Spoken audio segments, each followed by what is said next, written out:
오늘 본문 말씀은 히브리서 5장 7절 말씀입니다.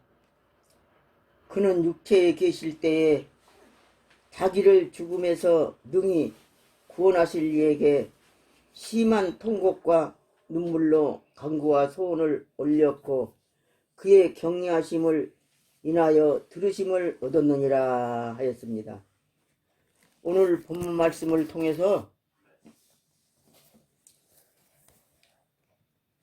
애통과 눈물의 기도의 능력이라는 제목을 가지고 우리 하나님 주님께서 말씀을 증거하시겠습니다.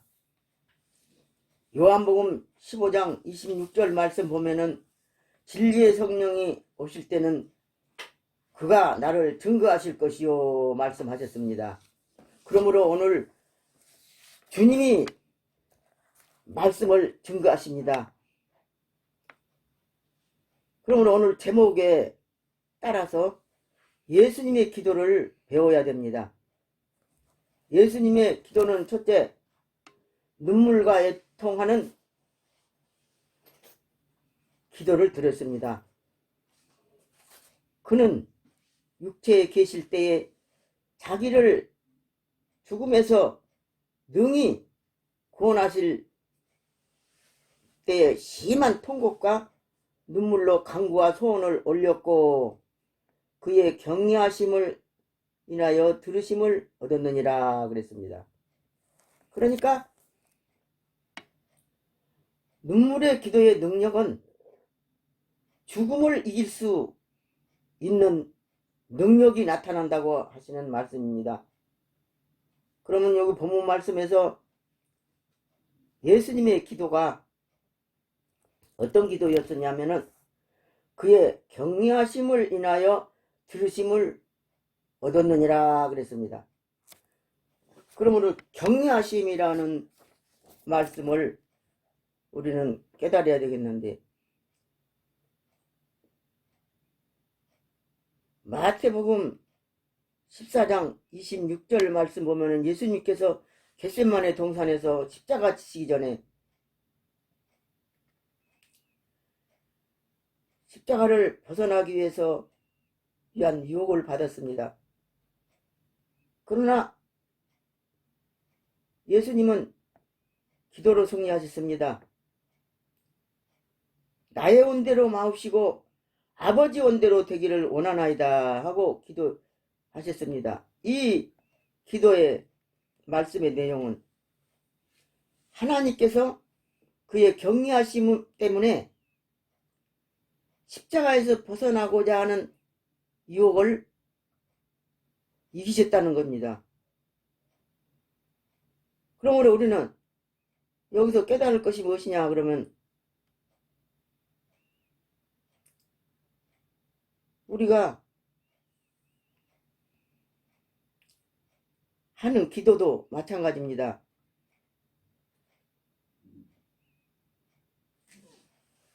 예수님을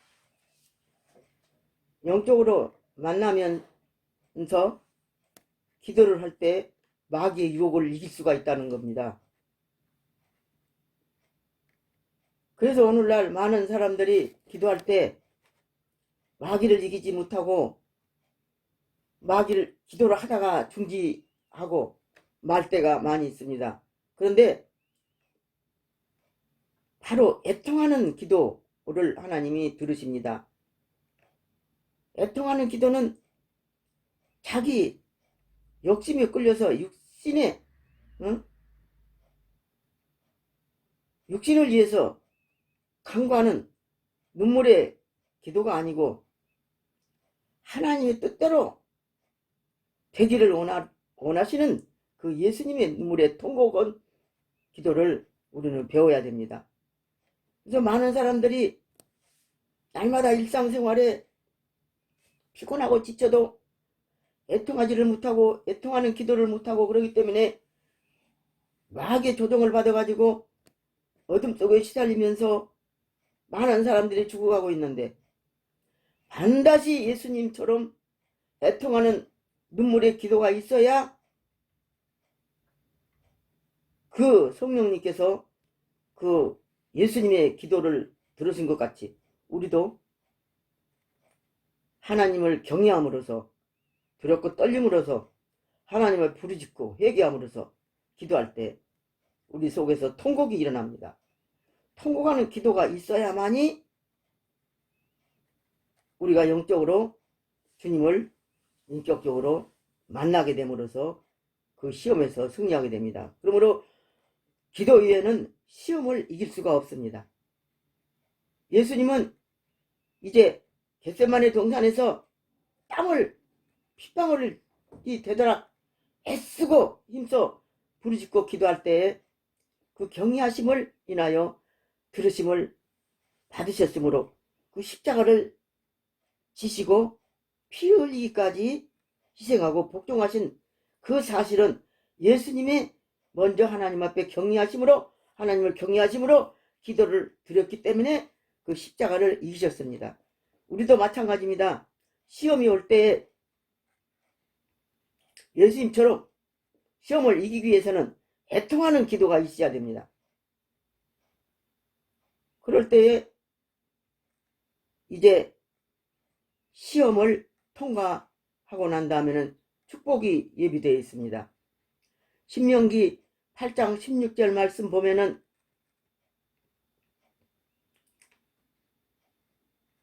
무슨 말씀이냐면은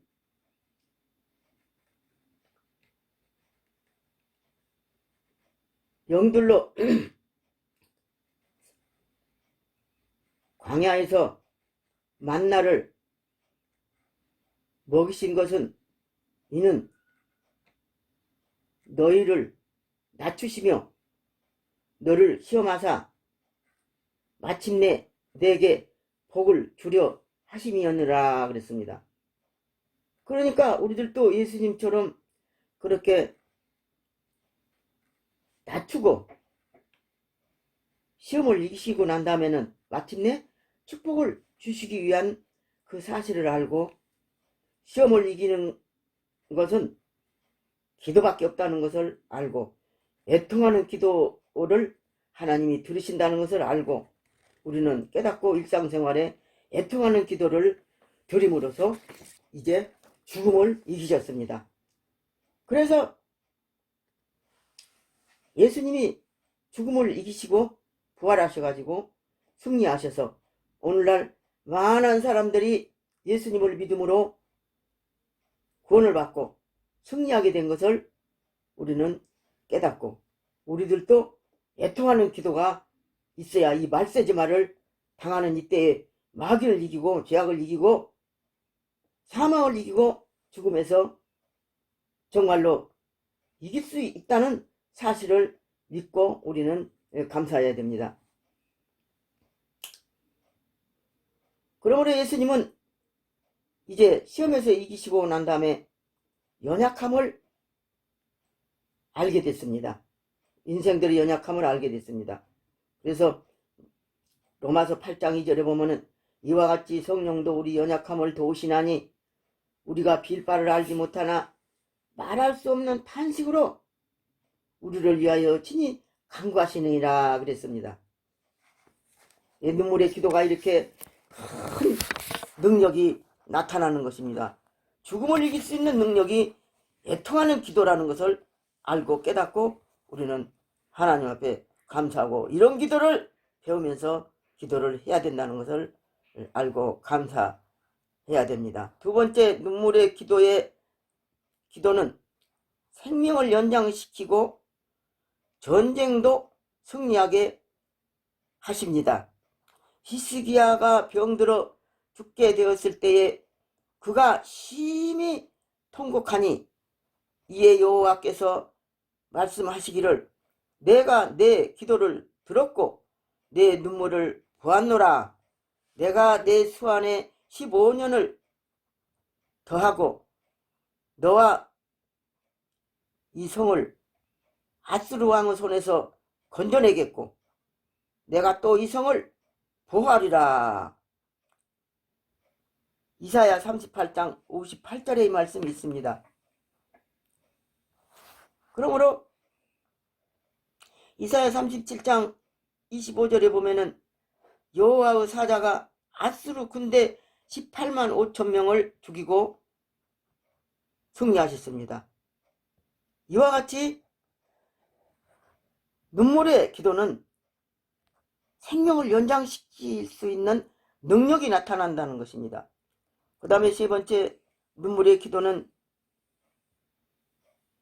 삼중 구원이 있습니다. 다윗이 사울을 피난 중 블레셋에 있을 때에 공포 속에서도 하나님의 약속의 말씀을 믿고 눈물로 통곡하고 기도할 때에 삼중 구원이 이루어졌습니다.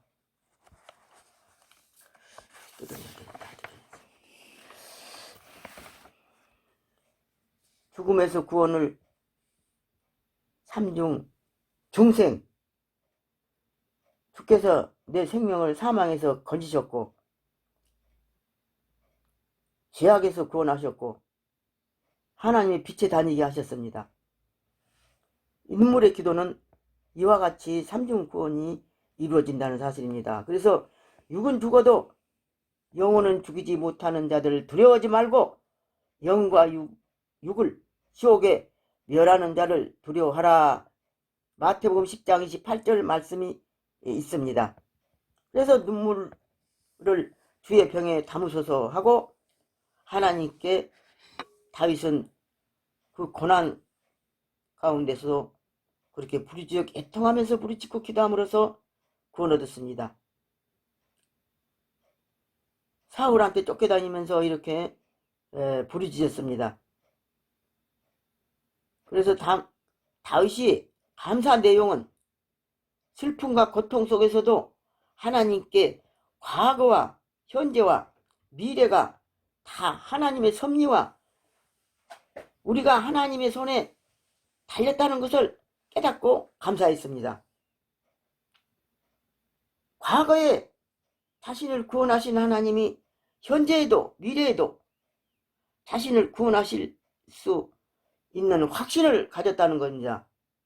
그래서 그는 자신의 닥친 고난도 하나님의 뜻으로 받아들이며 감사했습니다. 눈물로 통곡하며 회개할 때 주님의 사랑을 받고 주님의 마음에 합당한 자로 인정받았습니다. 다윗이 이와 같이 밤마다 탄식함으로 곤핍하여 밤마다 눈물로 심상을 띄우며 내 의를 적시나이다 했습니다. 시편 6편 6절의 말씀 보면은 그렇게 다윗이 기도를 했습니다. 다윗은 자신의 죄를 슬퍼하며 마음의 표현이었습니다. 다윗이 눈물로 회개하며 통곡하는 기도가 있었기에 주님은 다윗이 내 마음에 합한 자로다 그랬습니다. 사도행전 13장 22절 말씀 보니까 죄의 삭은 사망이요 하나님의 은사는 예수 그리스도 안에 있는 영생이니라 그랬습니다. 로마서 6장 23절. 모든 사람이 죄를 범하였으며 하나님의 영광에 이르지 못하더니 그리스도 예수 안에 있는 구속으로 말미암아 하나님의 은혜로 값없이 의롭다 하심을 얻은 자 되었느니라 그랬습니다. 예수님이 그 피로 인하여 믿음으로 말미암은 화목제물로 세우셨습니다. 또 다섯 번째는 눈물의 기도는 소원을 이루어 주십니다. 한나가 자식이 없으므로 분인나가 격동하고 무시하여 한나가 하나님께 통곡하며 눈물로 간구할 때 그 기도를 들으시고 사무엘 아들을 주셨습니다. 그러므로 그 한나가 자식을 주면은 하나님 앞에 드리겠다고 약속하는 그 약속대로 그 말씀대로 그 아들 사무엘을 하나님께 들으셔서 크게 쓰임 받았습니다. 그를 향하여 우리의 가진 바 담대한 것이 이것이니 그의 뜻대로 무엇을 구하면 들으심이라. 요한일서 5장 14절. 한나는 아들을 주시면 하나님께 바치겠다고 하는 하나님의 뜻에 합당한 기도를 들으셔서 그 기도를 들으시고 그 눈물과 통곡을 보시고 기도를 들으셨다는 사실입니다. 여섯 번째는 눈물의 기도는 자녀를 보호하십니다. 저희 마음이 주를 향하여 부르짖기를 전혀 시온의 성곽과 너는 밤낮으로 눈물을 강같이 흘릴지어다. 스스로 쉬지 말고 내 눈동자로 쉬게 하지 말지어다 그랬습니다. 밤 초경에 일어나서 부르짖을지어다 그랬습니다. 내 마음을 주의 얼굴 앞에 물소도 쏟을지어다 했습니다. 그 당시 근심으로 어린아이들이 죽어가고 있었습니다. 부모의 죄로 어린아이들이 죽어가는 그것은 기근으로 아이들을 먹었다는 얘기입니다. 끔찍한 사실입니다. 그래서 하나님 앞에 부르짖어 기도했습니다. 그러므로 회개의 눈물을 강천으로 흘리라고 그랬습니다. 오늘날도 마찬가지입니다. 말세의 징조가 이루어지고 있습니다. 쉬지 말고 기도해야 합니다. 눈물로 부르짖고 기도를 해야 됩니다. 일곱 번째는 눈물을 흘리며 씨를 뿌릴 때에 열매를 거둔다고 말씀했습니다. 시편 126편 5절로 6절 말씀 보면은 눈물로 기도하고 뿌린 복음의 씨는 반드시 수확을 거둔다고 말씀했습니다. 너희는 말씀을 전파하라. 때를 얻든지 못 얻든지 항상 힘쓰라. 디모데후서 4장 2절 말씀했습니다. 너는 내 식물을 물 위에 던지라. 여러 날 후에 도로 찾으리라 말씀하였습니다. 반드시 우리 주님께서는 그 기도를 들으시고 구원하는 일을 하신다는 약속의 말씀입니다. 여덟 번째는 눈물로 통곡하며 자기 죄를 깨닫고 회개한 자는 변화시킵니다. 베드로에게 예수님께서 함께 하셨습니다.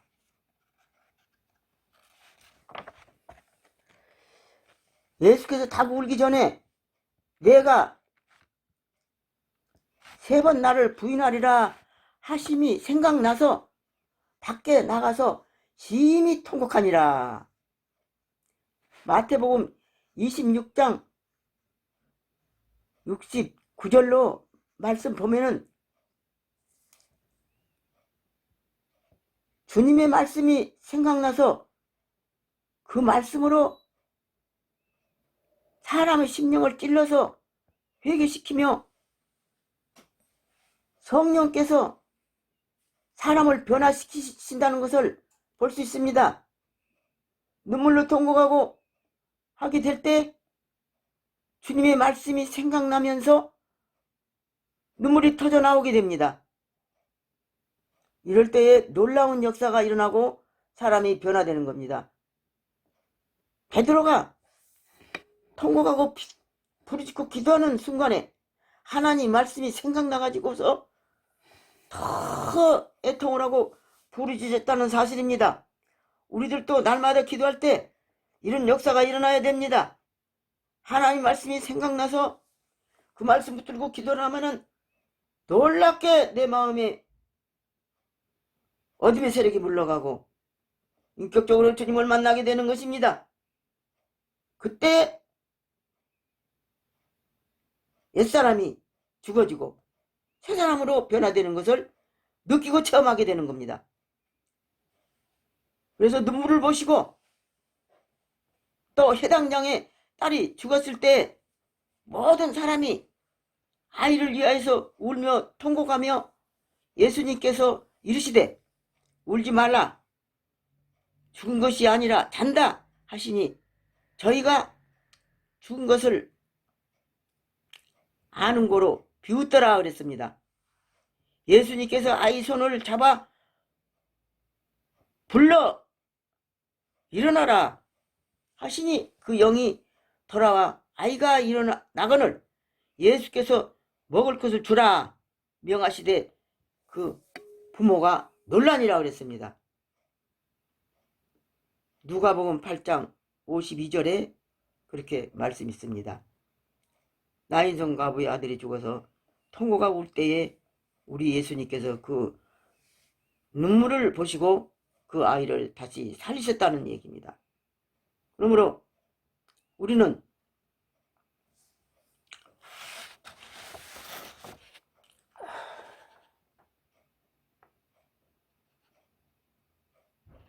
눈물의 애통과 눈물의 기도의 능력은